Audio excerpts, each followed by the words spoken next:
Okay. So please, okay, thank you, Freya. Nice to see you, by the way. So please introduce yourself here. Yes, you have to open the chat window.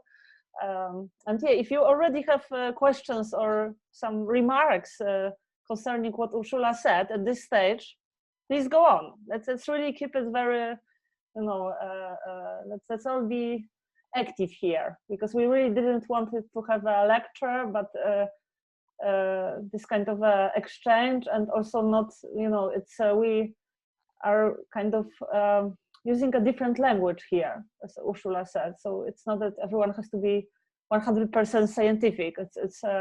I kind of really strongly believe in poetry actually here, because I think we have many experiences with plants that I don't know. I think we don't have maybe language to describe them yet. Yeah. Okay. Oh, Freya just shared that. Do you want to say something, Freya? We like activating everyone. We also have yes. Yeah, I just kept my mic shut because it's a reading of Urszula, so I didn't want to interfere. So, but I like very much the comment that poetry might be a more precise tool than scientific production or scientific issues. So that this is an idea I very much like.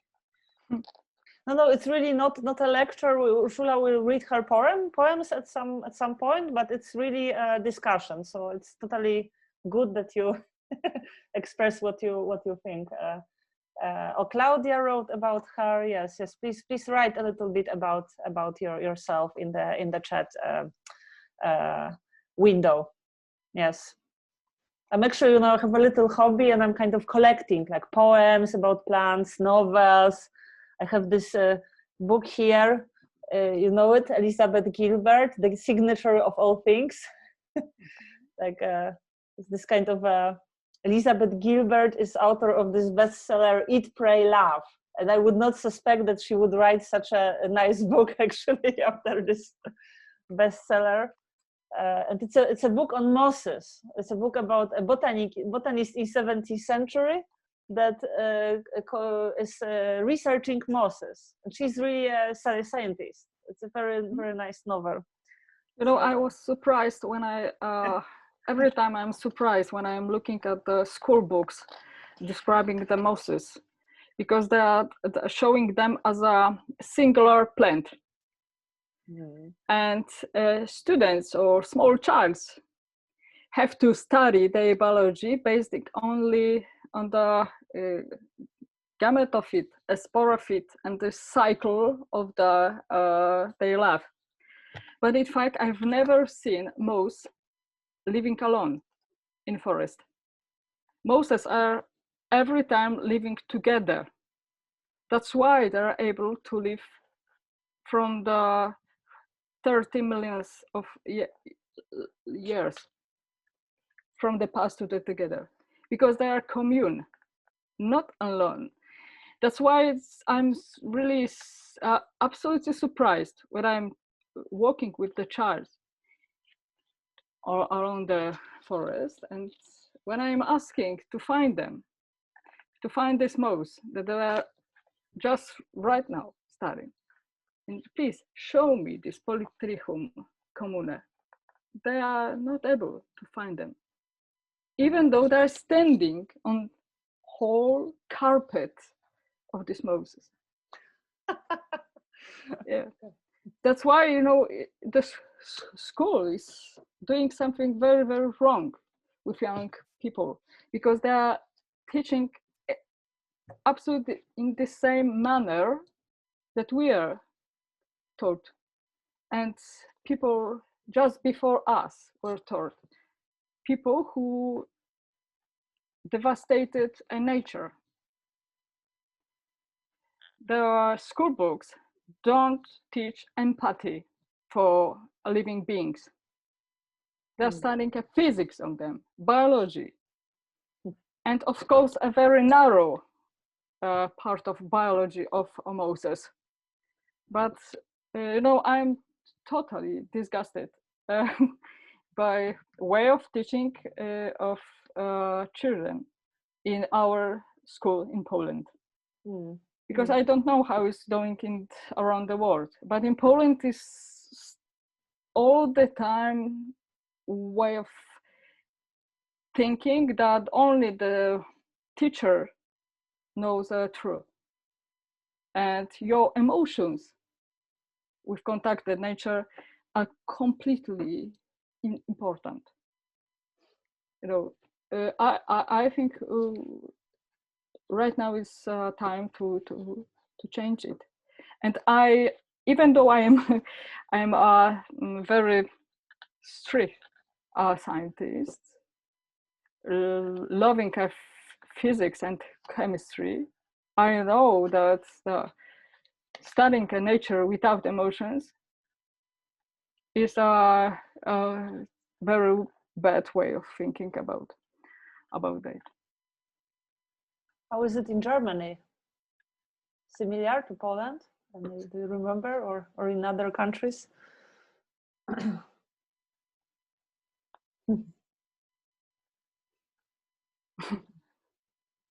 Oh, we have another participant coming. Oh, great. Yeah, we by the way, we will have a separated symposium on mosses and lichens in the beginning of July, if you're into that. And Urszula wrote I think you wrote a text about how water gets distributed between the members of the commune. And there is also a movie about this. I think you show a movie how this water, it's a kind of a very fascinating yeah, because process. mosses don't possess an epiderm. This is kind of tissue, like a skin, and mosses don't produce this, don't generate epiderm. So they are something like open flesh of their bodies, mosses. That's why they are so quickly drying and so quickly rehydrate after rain. That's why every single drop of rain, when put tip of the moss, is separating of the very, very small drops, and they are sharing together between commune of plants. So the movement of the water is horizontally. They are sharing each other. So I was so surprised when I saw it under microscope.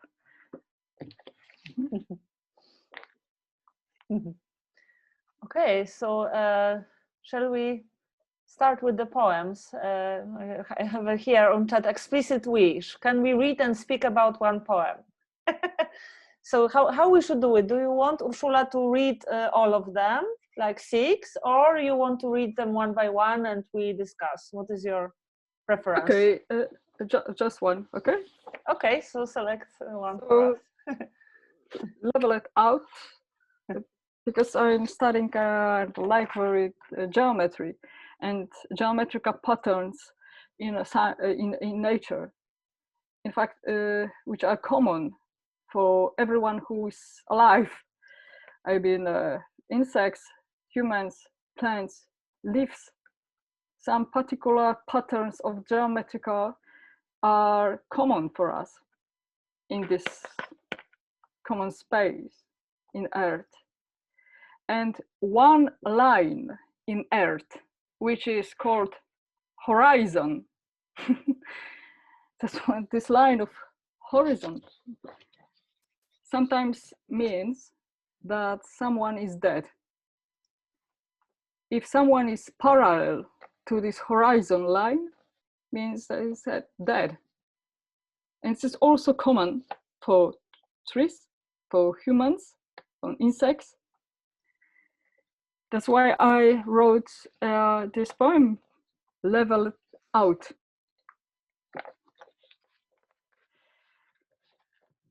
The fallen shoots and branches, stretched together by level gravity, all those dead, leaves, husk, seeds, the parallel, dead beetles and dog bones, litter the orb contingently. The diagonal trees bend in decay. Just a bit more here, a touch more there, decomposing into the line of the horizon. The limit we share, splitting the landscape and all its inscribes in half. So horizon is something like sharp knife, cutting everything which is alive into a half. Sorry, someone is calling to the gallery, and I think someone thought that this is a live event. Like, give me 3 minutes because I have to see what's going on there.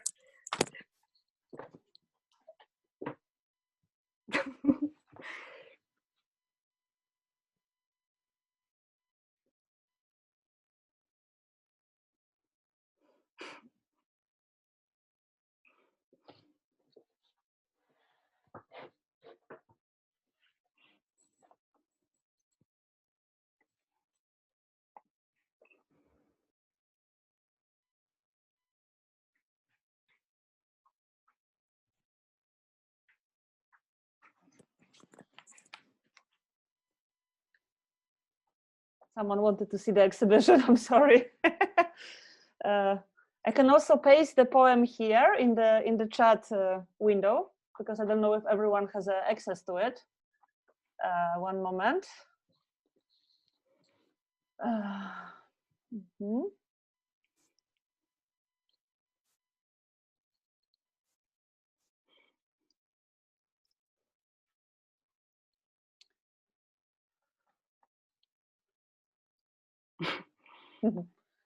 This is the German version. Okay. Moment.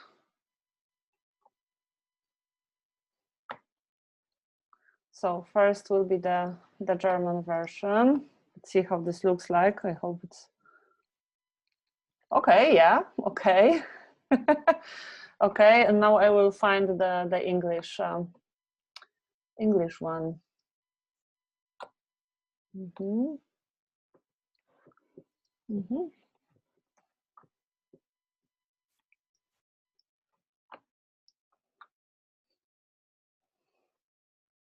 Yes, so that's the English version. And I don't know, we are small groups, so maybe we don't have to, write on chat that we want to say something. I don't know. I kind of, maybe we should try out just talking spontaneously on it, because it's like if everyone is in this silent mode, it's a little bit, there's like no feedback, like even if you're smiling or I don't know, I kind of, I don't know, I'm for more like a disorganized, and with some sounds. So I don't know, I leave it to you how we want, but I'm totally fine if you will have the audio on all the time and talk more spontaneously. Yes. Yeah, so let's talk about it. What kind of what do you think? Oh, someone else. Let's go rhizome. Yeah, exactly. Let's go rhizome. And this is about plants, so we have to go rhizome, rhizomatic mode. I never moderated a meeting with poetry, so I don't know. It's a question of I guess sharing some very subjective impressions that we have, and thinking about it together. Like I for sure, I don't expect that everyone will have a very long interpretation immediately, but maybe we could arrive together on there.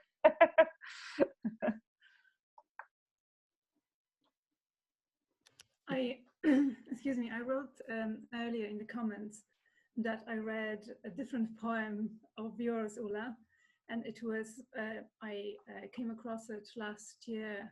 It was printed in the magazine, and Twój Styl. And this is how I got to know your work. And this poem was really kind of like life-changing for me. And it was about how the tree is dying. And you described in this poem how it's being cut down or falls down, and the roots stop transporting the kind of life-carrying juices up to the tree.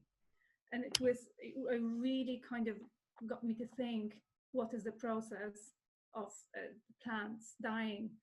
And here in this poem, I really like the idea that you show it. It's not when a tree or whatever other plant dies, it's never alone.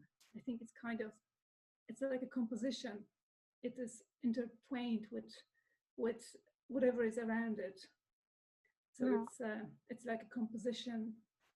It never happens on its own. Like in the death in nature is never alone. This is kind of what the feeling I get from this poem. I don't know if it's it was meant to be that way. Thank you very much. Thank you very much. I'm all the time, all the time when you must know that I'm extremely shy person. So when I hear anything good on my poetry, my working, the first thing that I'm thinking about is how to hide in the forest, how to run away. But now I'm totally disabled, and everything about my state of feel, greetings. Okay. You won't run away far. So I'm sitting here. Yeah. I would like this to be an encouragement to you. Thank you. So you write more and kind of let us see the world from this perspective, because it's really different to, as you said, what we learn in schools, and it's a completely new viewpoint, and for me as well. Thank you. Yeah.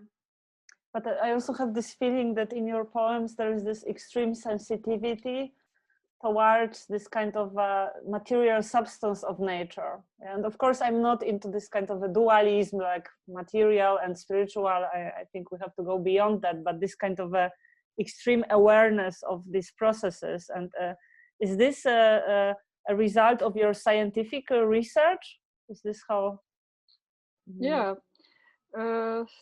Yeah, because I was everything idea of my scientific research has its own beginning, very simple question. For example, when I'm strolling around forest, I'm asking why the dead tree in most cases is lying. Exactly how human. Why the dead beetles are lying horizontally, how they are parallel to the horizon. Why do they open to the sky, not the vertically? Because in vertical line we are somehow against to the we are parallel to the gravity, but it means that we are in still interaction with the gravity, because we are alive and we exactly how do the gravity react on our bodies. That's why we are. This is proof that we are alive. But when you are dead, the gravity is absolutely not important for everything, for your body.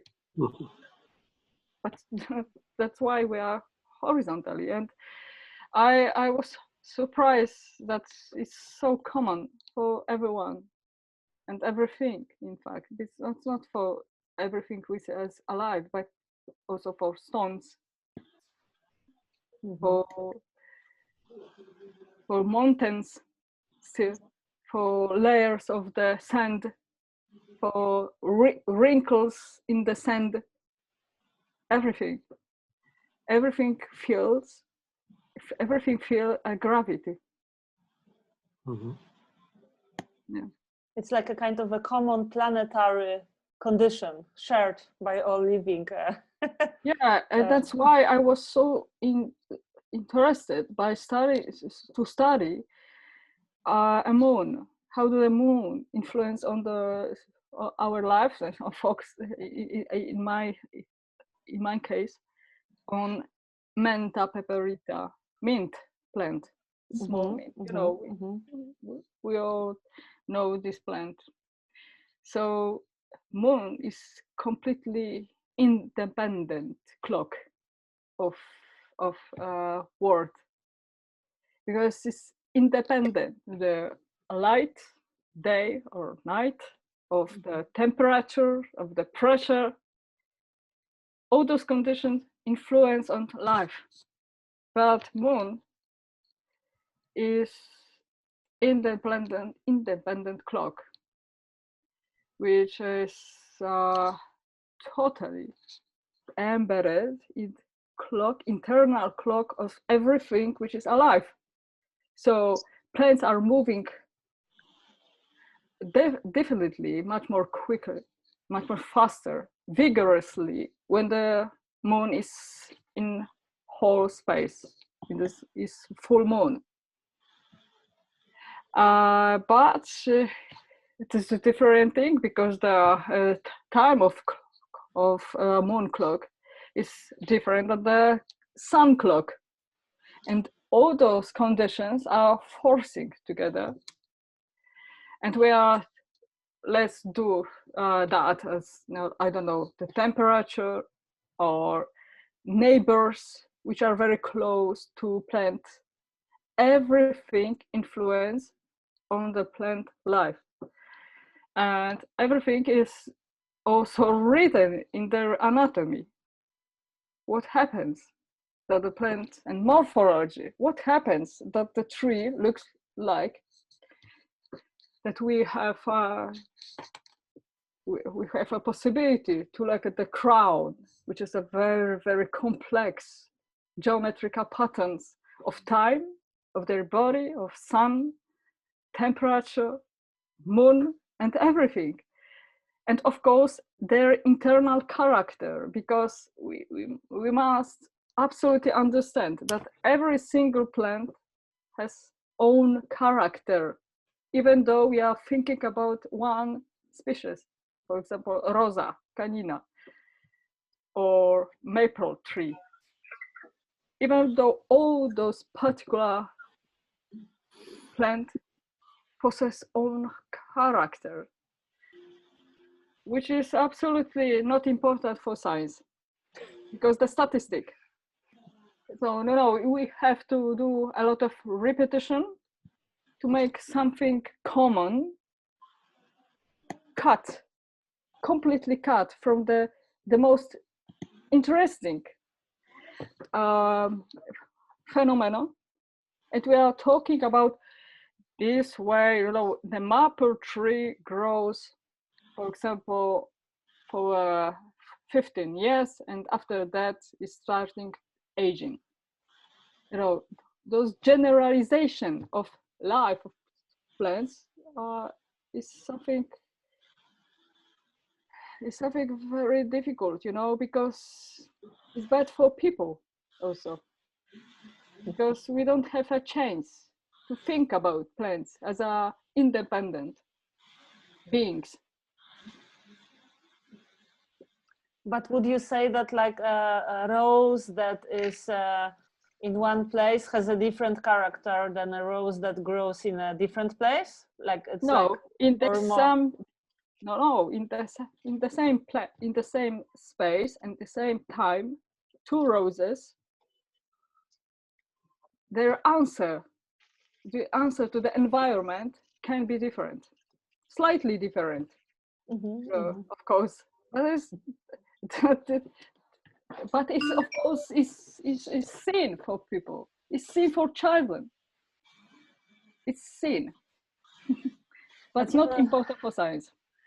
I'm doing this online course on permaculture, as I told you, and there was one amazing video from a woman who is an Indian woman living in the US, and she started a farm in a reserve, like for Indians. Yeah. And she says in this lecture that they believe that the plants come from ancestors, and that's why they have characters like ancestors.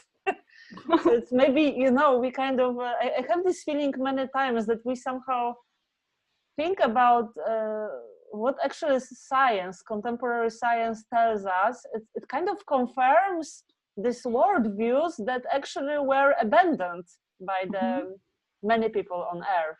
It's kind of more like pre-modern or like more indigenous views where everything is a being, and you can have a personal relation to plants, to animals.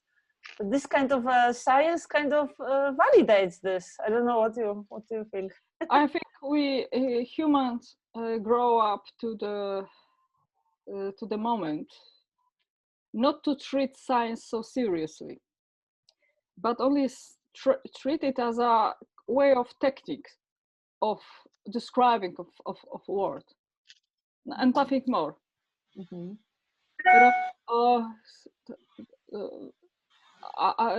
It's physics, math, and chemistry are very top of the thinking about science in general, without any humanistic way of thinking, without art, without even though without the biology, because biology needs to respect the character of beings. But I think people right now, generally, are very tired in a way of thinking about the math is the king of the science at all. I think it's starting to be, because people are looking for something more, because in fact they are feeling something more looking at the even though singular tree. And how to describe when to put our emotions. You know, I meet a lot of people shy because they are talking to plants. And they're asking me, is good for plants? Do they feel? Do they understand me? And I switch on my scientist in my way, in my brain. And I am describing, I'm talking them that, you know, when you are talking to plant, it means that you noticed them. You noticed it. So if you noticed plant, so it is sure that you will water it, that you give them nutrition, you will care for it. That's why talking to plants are good for them. We have here, Christiane says in the chat, she wrote it in German, so I will try to translate, that these are not subjective feelings, but more objective feelings. But du meinst, welche Gefühle, die gegenüber Pflanzen im Allgemeinen?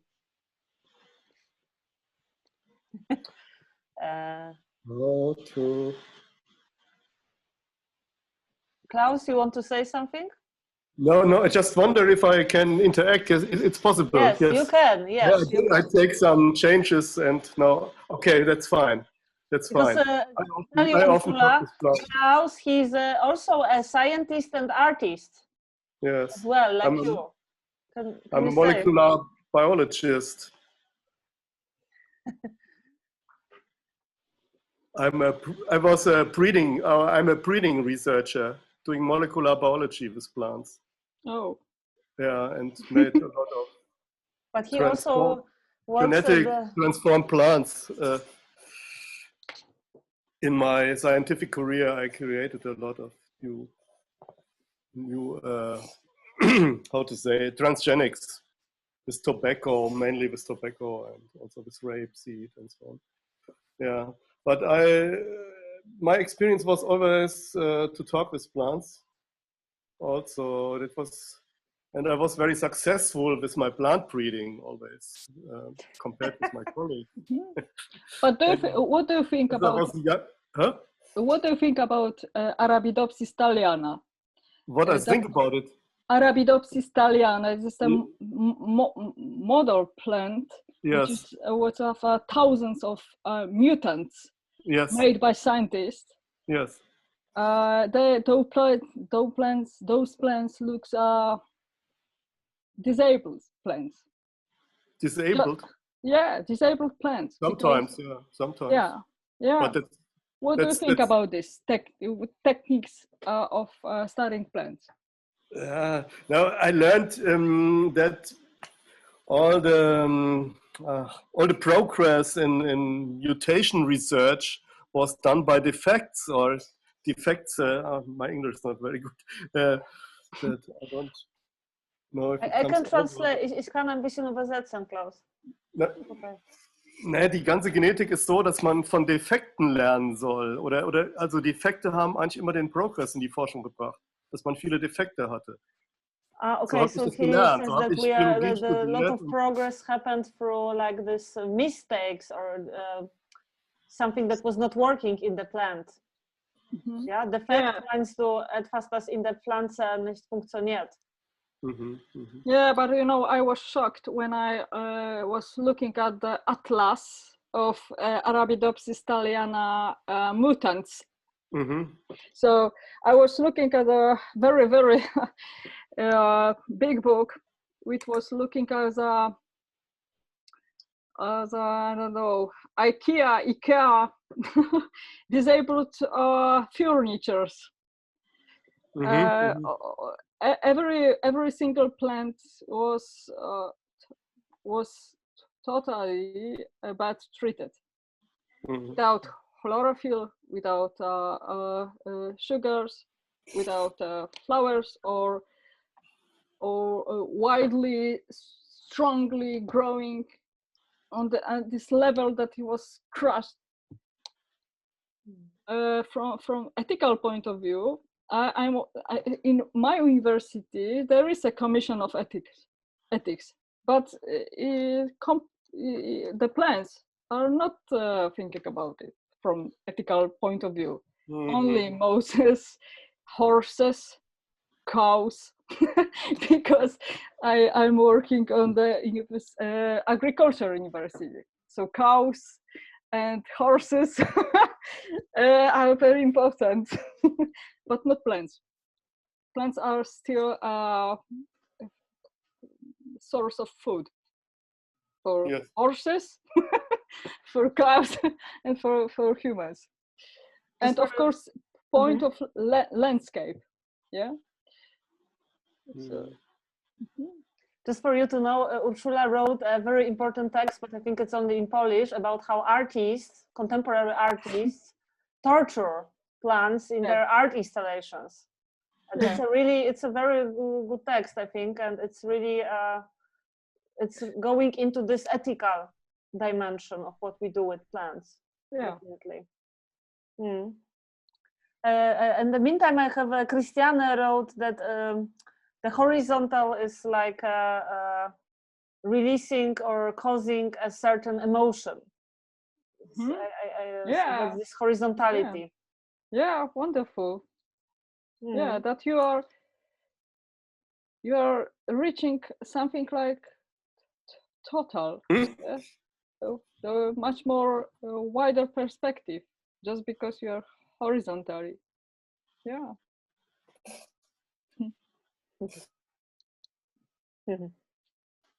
But what I also like, and I think it's also visible in this poem that you read, that you always kind of create these connections between our bodies and the bodies of plants.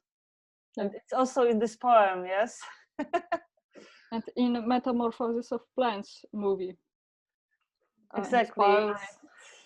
By Goethe work. Goethe. You can also, I put it in this chat, the link to films by Urszula, and you can find this movie there. And it's showing how it's a combination of her. I don't know, maybe you want to say something about this movie, because I think, everyone can see it after the meeting.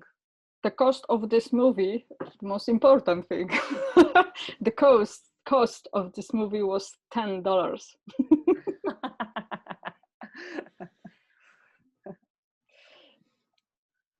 But it's you used your own scientific movies, yeah? Yeah, You it's used based on material. my scientific material, and the solist of National Polish Ballet was asked to move it to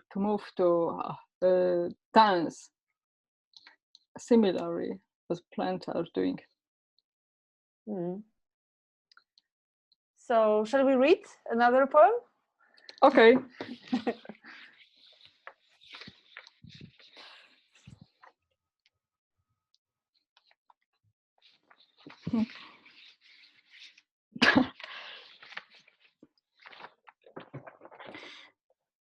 Ewolucja, rewolucja. Okay. Okay. Yes, I will also share it. Evolutions, revolutions. I won't be made to stand on my own 2 feet. Not while I'm slithering on squatting in bed. While I flounder, I flat beetle out on my back. That's it. I lie there. I have no desire to transform into a fish, then a frog or lizard, an ape, then into a erect human.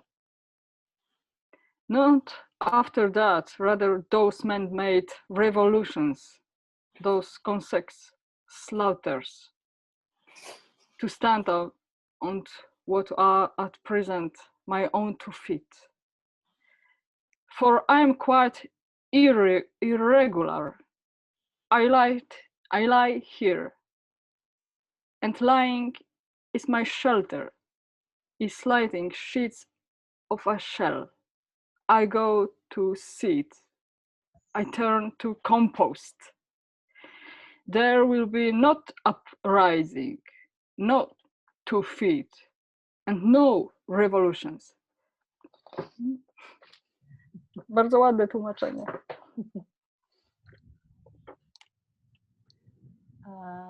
I will also paste the German translation. That is also, I think, quite nice. So you have in both versions in the chat now.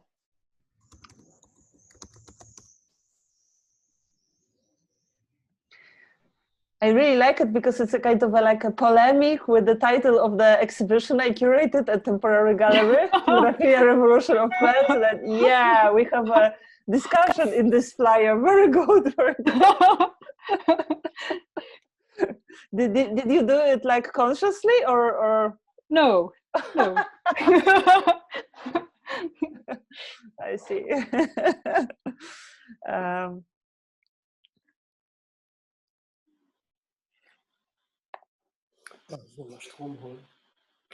Yeah, I like this kind of a feeling of like being like this. I'm thinking about this kind of a time when we wake up and we are still in bed and we kind of don't want to get up so quickly. And you are in this very, very short moment of every hour a day.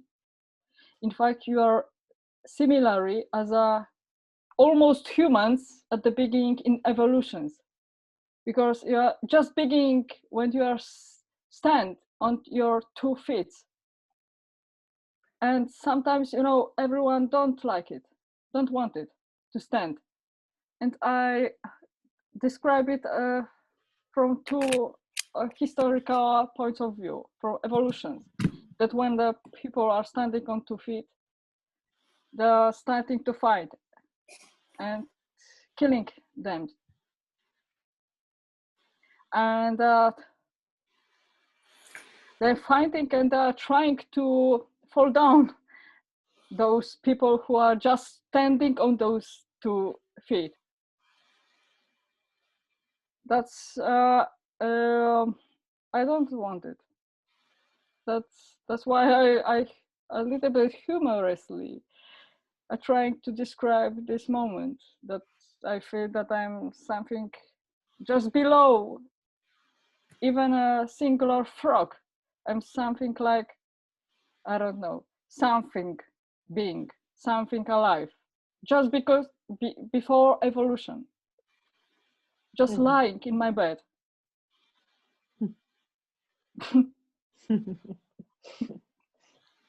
But there is this kind of a mood in this poem that like not wanting to be privileged in relation to other beings, like through this standing walking pose to be on the same level. Yeah, of course. Sometimes, you know, I'm surprised that it needs to be described still, that we are not on the top. I'm surprised. This narrative is still strong. There was many attempts to dismantle, to counterattack this narrative, but it still comes back. Yeah, I don't know why exactly. If someone has an explanation, please tell me. Yeah. But I really got inspired this sense of humor that you're talking about, Ula. And it's I also feel that in science we are kind of so anthropocentric. Yeah. I think that a human being is a top of evolution, but it's kind of like imagining that it's a creature that it's halfway down on this line of evolution, and had they known what is going to be the end product, they might have decided, actually, I don't want to go there. Reverse that evolution. It's yeah. I sort of agree to that point, but at the other hand, I also have mixed feelings to that saying, because I mean, if we are talking about evolution, we are also talking about the evolution of a backbone, right? Yeah. And what makes up us standing on our own 2 feet is like an upright backbone.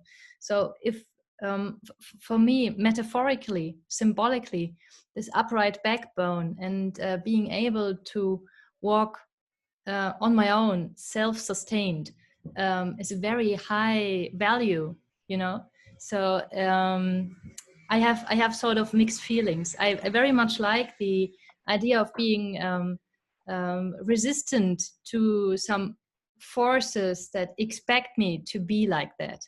But at the other hand, I very much appreciate that I have the possibility to be aware of my own backbone, you know. Yeah. So, it's not about being superior as the crown of creation or so, but an idea of being self-contained, you know. Yeah, of course it can be, but I remember when I wrote it, I was totally tired. It can be filled. Totally what? I didn't hear. Totally tired. Okay. Almost dead. You know, I mean, not resisting to that is also like some sort of revolution.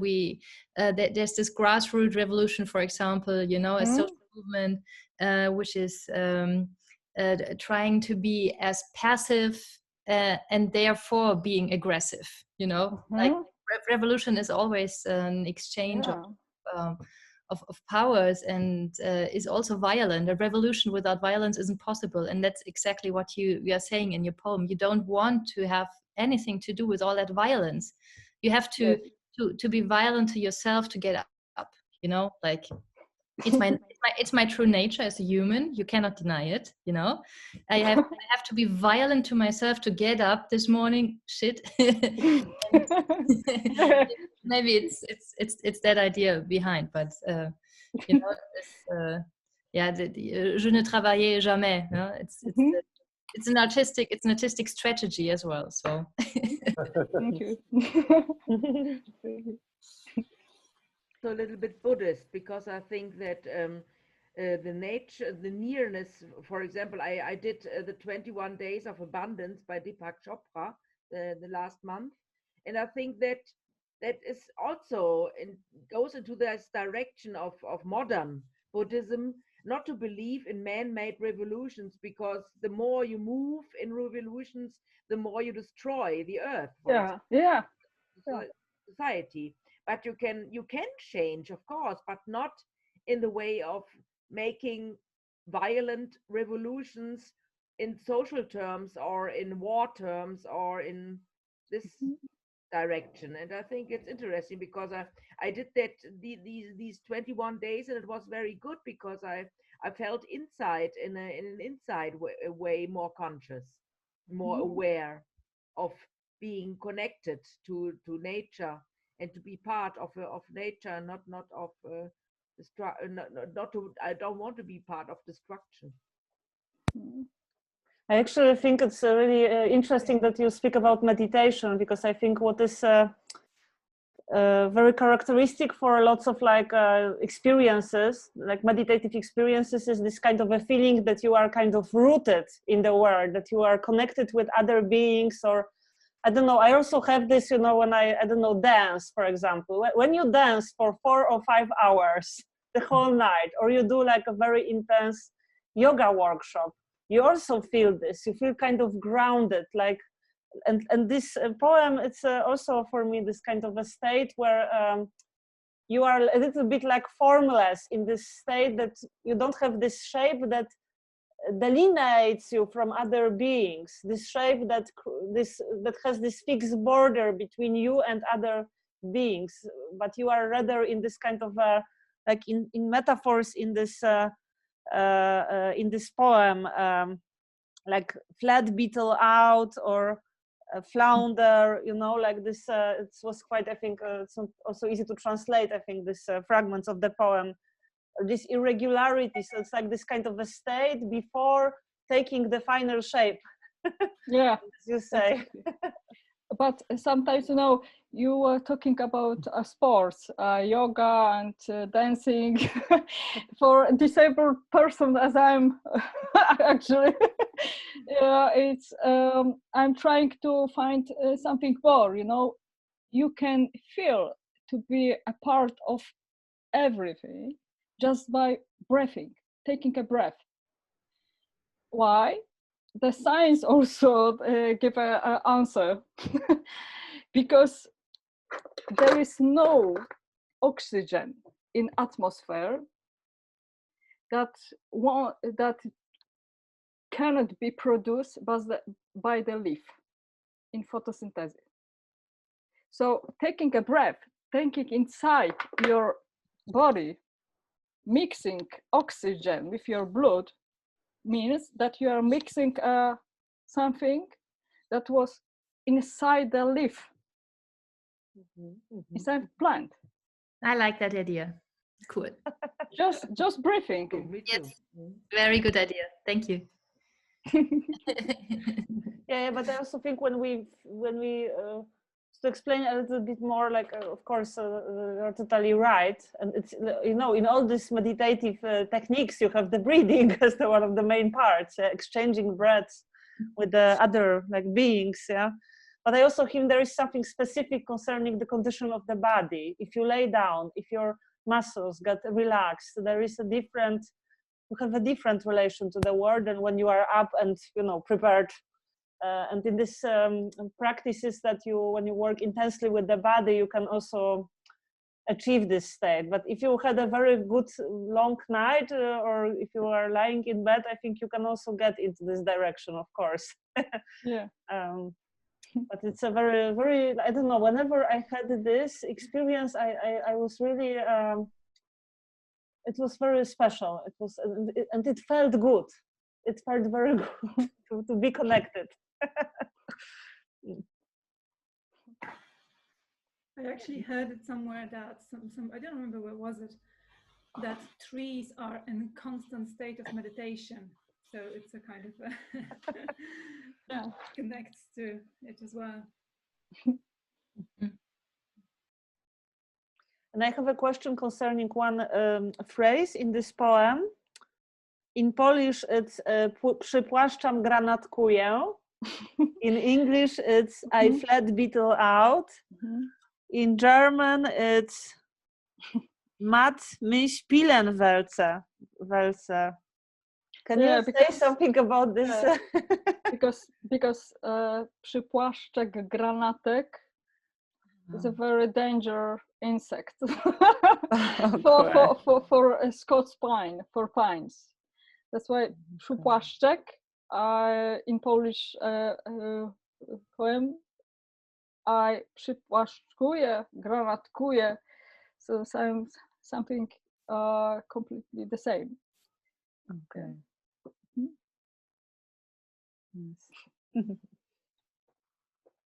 So do you write in Polish? You think your poetry in Polish, or and then you translate it in German and English at the same time, or how does that come? And because there are so many levels and layers of language which resonate in terms of meaning. Yeah, of course. How difficult is it? I mean, I'm surprised that I see such a variety of languages. This is uncommon. So. Yeah, but that's why I like, when I'm reading poets, for example, right now, the Alice Oswald, which is translated into Polish, and we have a book comparison of the Polish and the British poems. I try to find the differences. Of course, it's completely hard to take it, but everything is embedded in the etymology and a lot of aspects of the language at all. So that's why I'm writing my poems as simple as is possible. I like minimalistic poems. I like something like haiku. I don't like linguistic poems, which is the fun of just writing and creating of the linguistic phrases. Probably because I am scientist, because I like simplicity. And I like simple poems. That's why I like Szymborska, Polish poet. Miłosz is something between, but also his poems are not so deeply embedded, deeply inside a language. So, of course, writing poem is also means that you give a text and you give an open door for everything, for everyone, for their imagination. But sometimes I like a much more simple way of thinking about language. What is the origin, if I may ask? Like you conceive your poems in your head in Polish, and then you get into a translation process, or is it like just a possibility to have a broader audience, have it translated into English? When my poems are translated, I deeply work with my translators. Okay. So we are talking about every single phrase, even only in fact in a way when I don't feel it. But of course, our soul, especially Polish Slavian soul, is something different. Yeah, so it's very difficult to translate Polish, especially Polish, Czech, or Russian language to the English or German, for languages which are from different root of evolution of the language. So, yeah. Just to explain to you, Freya, these poems were translated not by Urszula, but by two translators. Yeah. So there was one translator that translated into English and one that translated into German. And they both translate a lot of literature and poetry, but we also consulted the translations. But of course, it's not always possible to consult all translations. Depends on what languages and but we try to do this. Yes. Because ich Miesmuschle, for example, isn't a German word at all. You know, this is a poetic creation itself. Like the way a mussel behaves, a clam behaves. You know, this is a poetic image itself. Śledzienniczę się. In Polish it was śledzienniczę się. Tak, okay. And therefore I was just thinking if you lose something in the process of translation, or rather if you get something more out. I think the both cases can happen. Yeah, something is lost, something is getting in, because we are open to completely different transformations of language.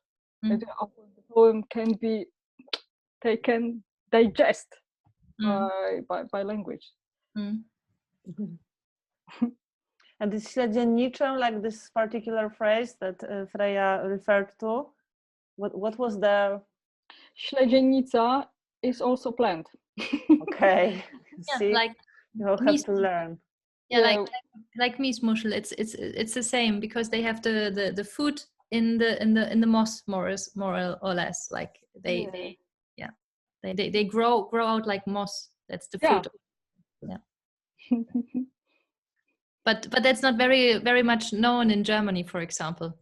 There's a sort of mystery why this clam is called Miesmuschel. Because okay, so in the German, actually, it's a different organism in the German version. Yeah, it's in Polish version. In Polish version, it's a plant. Yeah, it's not a Miesmuschel. It's not a clam at all. No, he actually here he really kind of provided his own, input. The translator. I will post you which plant it is in Polish. That is referred there.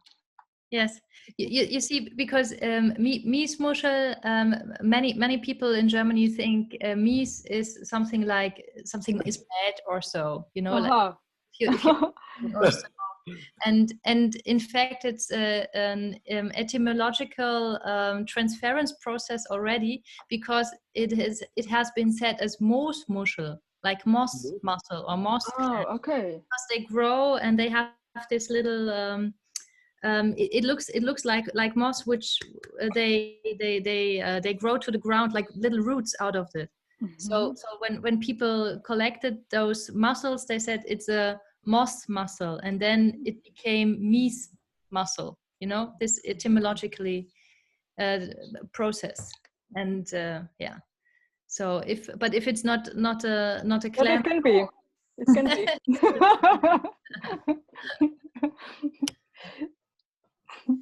Interesting. I'm like reading now about this plant. Sorry. But you, Urszula, you picked up this plant for some particular reason. This in German it's a Wechselblättriges Milzkraut. In Polish it's śledzienica skrętolistna. Yes. English Chrysoplenium alternifolium. Yeah. And why did you? I mean, this is something complete different. I mean, a mussel is not a plant, so why? I'm just like totally puzzled with But they also grow in the like kind of colonies of many. This plant, the śledzienica. Yeah. So I think that was the idea, that it's you are behaving like this plant or like this Miesmuschel that also kind of like in a colony. Yeah. That's how I don't know. Maybe I'm wrong. Yes.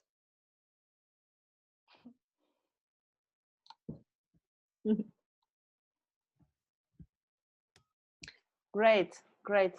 This poem also reminds me of something else. There is a very beautiful text by Maurice Merleau-Ponty. It's called The Dapt of Cézanne. Cézanne is Zweifel in German. And it's a text about Cézanne and his paintings. And it's And Merleau-Ponty, he has a theory about these paintings that he presents in this text, and it's about that he says that these paintings, because they are very often don't have traditional perspective, they have a lot of distortions.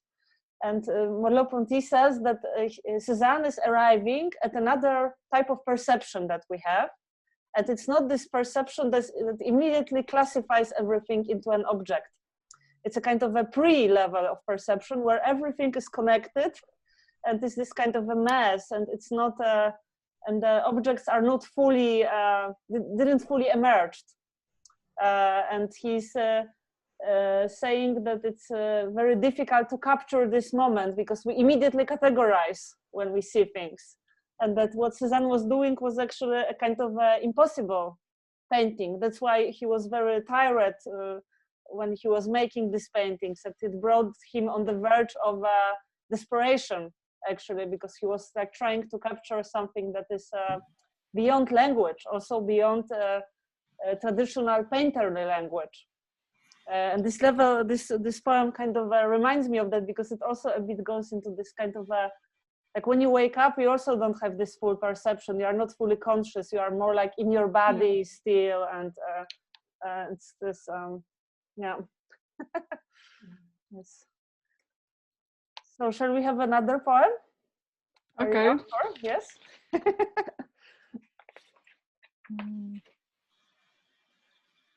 This is something against the romantical looking at the plants and all and nature, because I think the romantic view of nature, in fact, in the end, generate a lot of problems, because the nature is based on the violence. In fact, it's not romantica. So, vegetation nation. They say they create flowers in clumps, in currents, flowers everywhere, always. And the green leaves on even golden, then they say, feed the bees and the bright butterflies. And they bear sweet fruit with no more than sun, water, and air. And they will grow for ever beautiful climbing space without the hint of bloodletting or decent blowing, without splitting atoms, without conflagration, frightening squares and jail cells. And really only a handful of them, truly, damn it, alter discourse, all this excessive delicacy, and no one draws them, no one writes them poems. Parasitic. They drink as strange roots. They sprout from dead leaves. Their bodies no green nor red, for they need no sun. They all have the color of human flesh. About parasiting plants, that reminds me, their body reminds me color of human flesh, human skin, because they don't need a chlorophyll.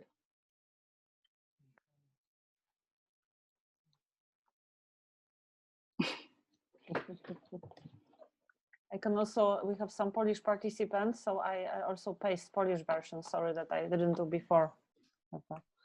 So you have now free in German, then German it's Pflanzen Secret, and then I pasted the English and the Polish.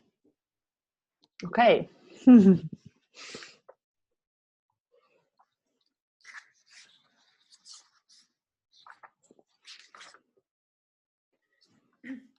Ula, would you be able to tell us a little bit more what are, in Polish, parasitoficie? What kind of plants are they? I actually don't know. For example, korzeniówka. Those are parasiting plants. which are taking food from another plant bodies. Okay, okay, I understand. Mhm. I will paste now the link about this plant, so you will see Korzeniówka. what it looks like. It looks really like amazing. It's very unique. Yeah. Almost a human palm. And Parasitic plants are very rare, aren't they? yeah, yeah, very rare. Phenomenon, isn't it? Uh, It's a quite common phenomenon in nature, isn't it? Yeah, it's common phenomenon, but not in plants world, I think. Parasitic are common in the animal world, much more. But Well, I think there are many connections of plants with other plants, for example, mistletoe, or Yeah, but these are not but mistletoe is parasitic at all. This is yeah, not- exactly. It's half parasitic because Also- mistletoe produces sugar. Yes, That's why it's green. yeah, it's making photosynthesis in winter and Yeah. supporting the plants also with sugar. And, yeah, and I don't know these parasitic plants. I think from in a single case we must decide if they're really parasitic or possibly that they are connected anyhow and build a community. I don't know. But they parasite on fungi, yeah? They parasite on mushrooms, And this, also on korzeniówka. yes, and also roots of the trees. Ah, okay, okay. Yeah. But the trees, do they benefit from them or No, not really? of course not. They're taking a food. Stink. So it's not a symbiosis. No, of course. No, okay. Totally parasitic. But it's quite simply a poem, but because I was surprised at the color is similar to our skin. Mm-hmm, mm-hmm. A little bit red, a little bit brown. Maybe we are also parasiting. Yeah, because we almost are. we are. Sorry. I remember, before this meeting, I told Urszula that I'm doing this course on permaculture, and she mentioned that it's like even in this quite progressive movements related to like new like agricultural practices, it's still very like human oriented or human centered. And Yeah. when I think about parasiting, yeah, this is like a little bit like that, yeah, that it's just one side benefits from the relation. Yeah. And that's yeah, I wonder, because when I speak to you, Urszula, I really sense that you are in different modus, that I also want to be in this modus.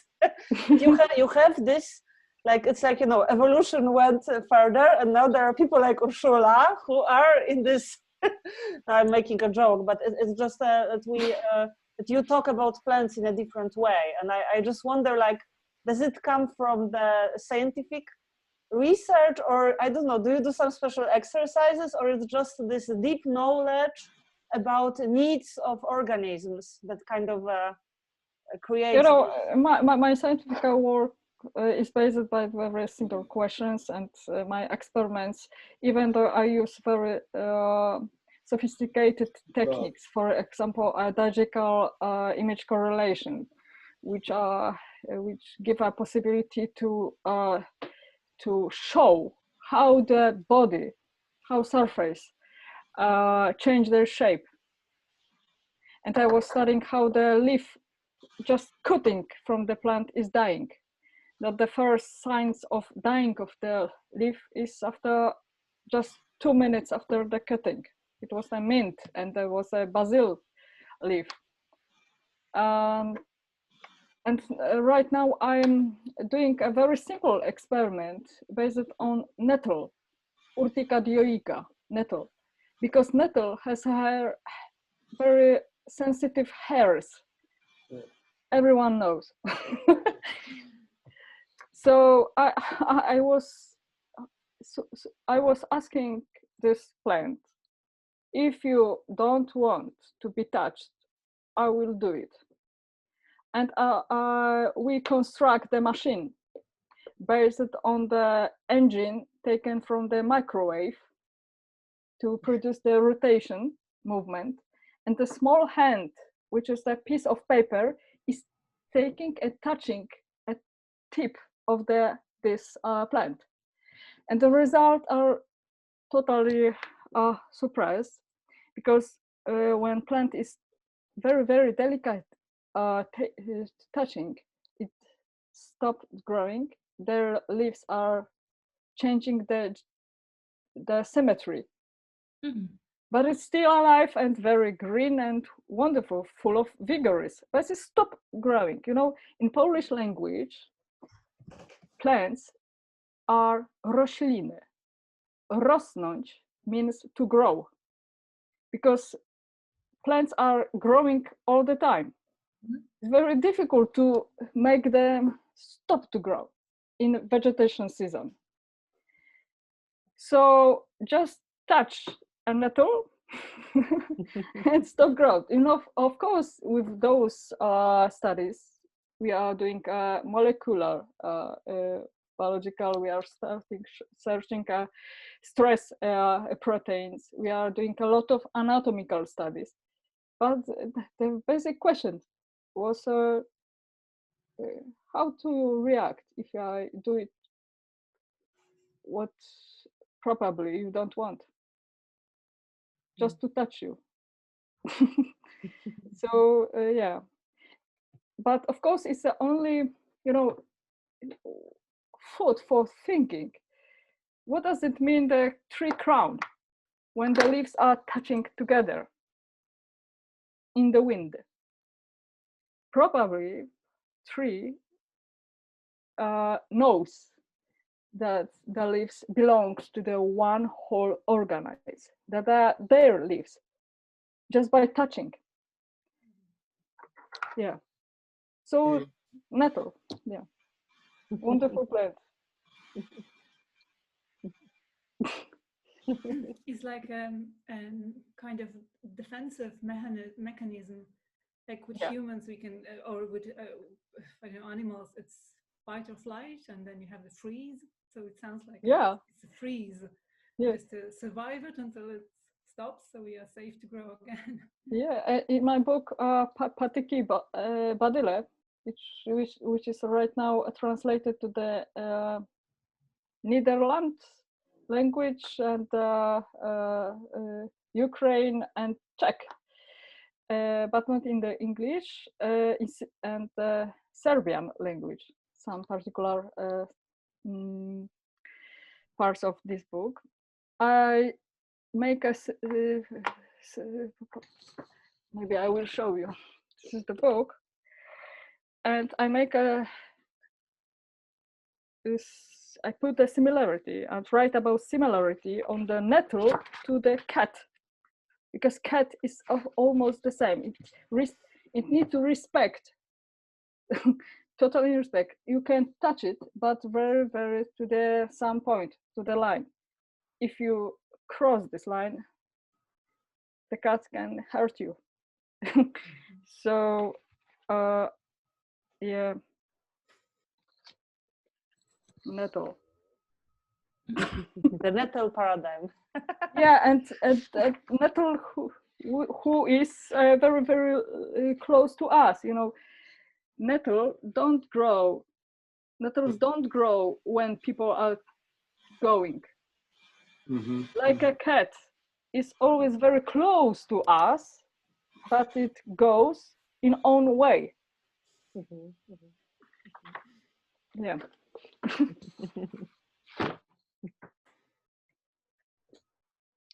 Good. So yeah, we have 1 hour and a half. So I don't know if you have energy. We can finish now. We can have one more poem. I don't know, Urszula, because I know that you cannot escape because but I don't know what is the spirit. We can end now or we can continue. I can read one poem, okay? Because I'm sorry, because I recently I got a quite serious surgery on my knee, totally stupidly because I made puree. Very happy that I finished writing some serious text, and in the night I made puree of the joy. That's why my knee needs to be repaired. Oh no. Yeah, that's why holidays and all summer is different. so I will read a poem which is connected with my teaching, with my contact with students who are trying to be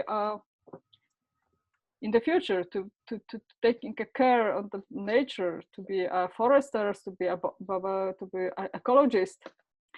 That's why at the beginning of the botany course they have to make a herbarium. They collect the plants. And you know, I am totally surprised when during the session they had to put those plants close to me and just talk about their names, name them, talk about what the conditions they are growing, and so on. Yeah, it's a kind of examination. 100 plants, and some students, they don't know what the plants they collected. So I found this similar to to some situations during student times, and not only.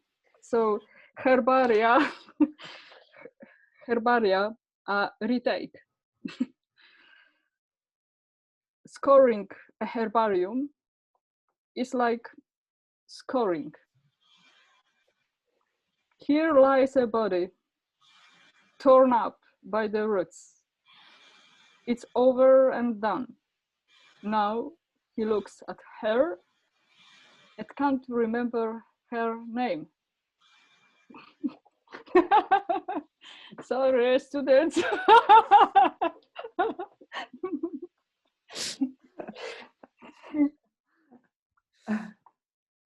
Nice. Nice, I like it.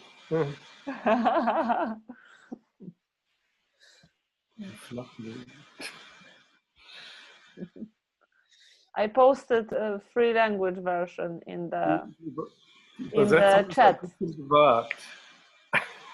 Was?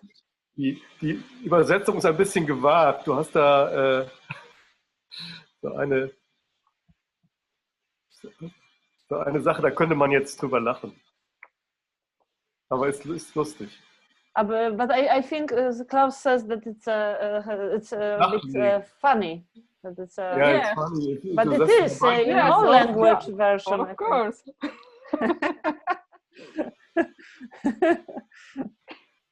Yeah, but I guess there is a kind of in both situations there is this kind of I don't know how to call it, some type of indifference, or that it was just objectified body.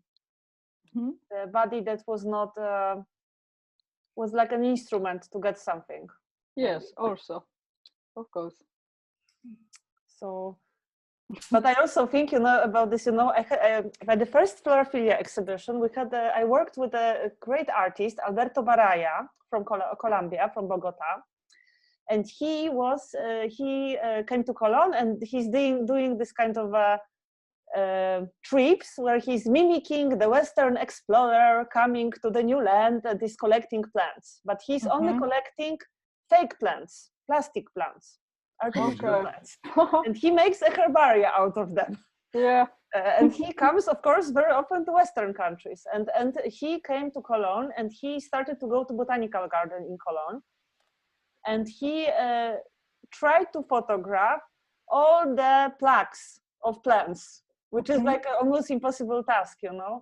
But he and then we exposed his photographs, showed in the exhibition. But what he wanted to show is this drive to collect like in the herbarium, you also want to have Mhm. as many as possible. Yeah, like the Yeah. Casanova. Yeah, he wanted to Yeah. have as many as possible. So it's like a little bit maybe also this poem about this kind of a drive that you kind of want to score all plants. You know, you want to. Maybe, Like yeah. the word in English, objectification. And then you're yes. And then you want to have a lot, you know. So there is this kind of you are like pumping up your self-confidence because you have many, you know. You scored many. Yeah, it is very funny, but it's also kind of the other side that if you know the name, then you fall in love with Yeah. whatever is in front of you. So it's kind of also like in terms of getting to know the nature around and educating yourself or others about what's around. I don't know if you heard, probably you did, I'm sure it's kind of very well known now. It's this community called More Than Weeds. Mhm. Have you heard about it? It's a lady, she's also a botanist, she's French. She started it in France, and it's about wild nature in urban areas. And it's about promoting what's around, and people would go on the streets and they would write in chalk Yes, names of plants. yes. Okay. Super nice. I've seen videos. Yeah. Yeah, It's Yeah. I think it's such a brilliant idea, of and course. kind of educating each other about what's around. And when you know it, you understand it. And as you said, it's like talking to the plants, knowing their names, then you care about them, and yeah. Yeah, I have a lecture for my students, a very small group of students, that we are collecting and studying wild food.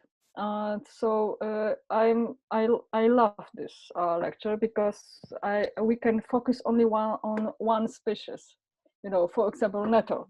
So students are going outside, taking a nettle. We are studying. We are thinking about. I'm talking about the history, about etymology, about history of using this plant by people around the world, and then they're cooking, and we are on the end we are eating it together. And I love this because as you said, it learn basically just looking at it to get to have a focus on it. It learn that for example, in comparison to tomatoes, that we are able to take it to buy it during whole year, but in fact we shouldn't be able because they don't grow during winter in Poland and in Germany too. So that's why the seasons are noticed also, because people who are living in big cities, the whole institution, everything around them are doing everything not to feel the weather. The water is dramatically hidden below the pot. The snow is melting using a salt. The hot sun is changing by the climatization, air condition. So where is the spring, summer, winter in the city? That's why just by simple things like eating weeds, which are very close to us, is very important step for them to just looking at the plants. They are not eating, they are not tasty along whole years. For example, tilia, lime tree, linden in Germany. Linden is eaten, is edible and very tasty. Just at the beginning of the spring, the leaves are like a sweet, delicate, sensitive salad. But right now, just the beginning of the summer, that is absolutely not digestive. Yeah. So simple things, simple things and weeds and looking at things that are very close to us. So for me, it's wonderful. And I like looking at my students, which are doing, and they bring a lot of plants, and we are sharing, looking from them and dividing the poisoned, not poisoned. Yeah, that's wonderful time. Yeah, that we don't have to hurry up, 15 species of the mosses right now. Yeah. Just one. Sounds like a good kind of instruction, to do what to do after the meeting. Find a weed and eat it.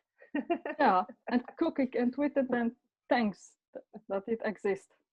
And absorb the qualities of the plant, like resistance, adaptability. In the Florophilia exhibition, we have one work of Dagna Jakubowska. She's cooking also, like from weeds, and trying to preserve the original taste, like not adding too much spices. Yeah. But the idea is also that it's a ritual. Sometimes she talks about it, that we absorb the qualities when we eat. Yeah. Could be also nice. Good. Okay. Anyone wants to say or something? Oh, I have to go. Thank you. Thank you. I think we will finish anyway. Yeah. Okay. Very much. It It's was very nice. Yes. Thank you very much. Thank you, Urszula. Thank you. It was really beautiful. Thank you so much. Thank you very much. Really enjoyed it. And Thank you very much. remember, if you want to keep the chat, you have to save it before you, if you want to, because after we leave the conversation, the chat disappears. So you have to save it. Okay. Thank you so much. Thank you. I'm going to rest. Bye-bye. Yeah. Bye-bye. Bye. Hope you get better, Ula. Thank you. All the best. Thank you very much. Bye.